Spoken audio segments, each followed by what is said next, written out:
Lockup season 2 में गोविंदा आए अपनी वाइफ सुनीता से मिलने के लिए। जी हाँ गाइस, अब आप लोगों को पता ही है कि सुनीता ने गोविंदा के अफेयर के बारे में बहुत सारी चीज़ों का खुलासा किया कि भाई एक एक्टर की बीवी होना काफ़ी ज़्यादा मुश्किल होता है और उनके बहुत सारे अफेयर होते हैं। तो ये इनडायरेक्टली देखा जाए तो गोविंदा पे ही सारी बातें थी।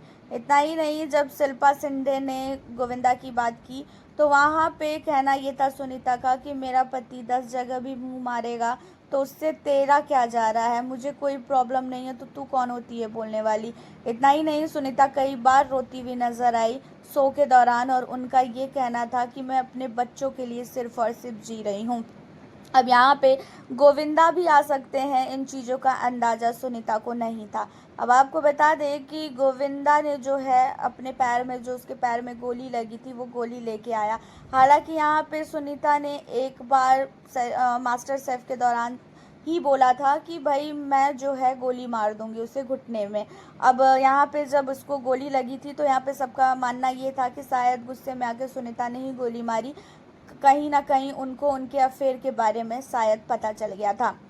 अब यहाँ पे जब सुनीता देखती है गोविंदा को तो सुनीता काफ़ी इमोशनल होती है और इतना ही नहीं, सुनीता को स्टेज पे भी बुलाया जाता है जहाँ पे गोविंदा के साथ उनकी मुलाकात होती है।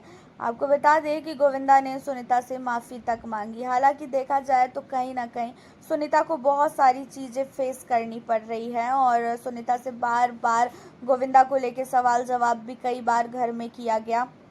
और उन सारी चीज़ों के अलावा गोविंदा के अफेयर के बारे में भी सुनीता ने कई बार बताया कि गोविंदा का बहुत सारी लड़कियों के साथ अफेयर है और अभी भी वो किसी न किसी के साथ अफेयर में है। अब इन चीज़ों पे जो है गोविंदा ने आके क्लियर किया है कि उनका किसी के साथ कोई भी अफेयर नहीं चल रहा है।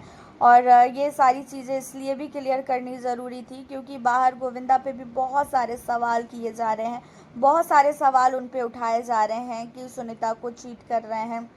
और सुनीता आज तक हमें कभी भी इतनी नॉर्मल नहीं नज़र आई, गाली गलौज मुंहफट टाइप नज़र आई।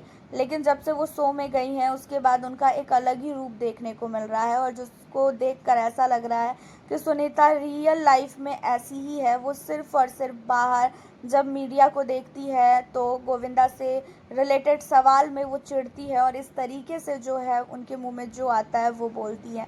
हालांकि आप लोगों का सुनीता ओहोजा को लेके और साथ ही गोविंदा को लेके क्या कहना है, आप हमें अपनी राय कमेंट के ज़रिए ज़रूर बताएं। उसी के साथ अगर आप लॉकअप में सुनीता ओहोजा को सपोर्ट कर रहे हैं तो कमेंट में ज़रूर बताएं। चैनल पे न्यू हो सब्सक्राइब कर लें आगे की अपडेट पाने के लिए।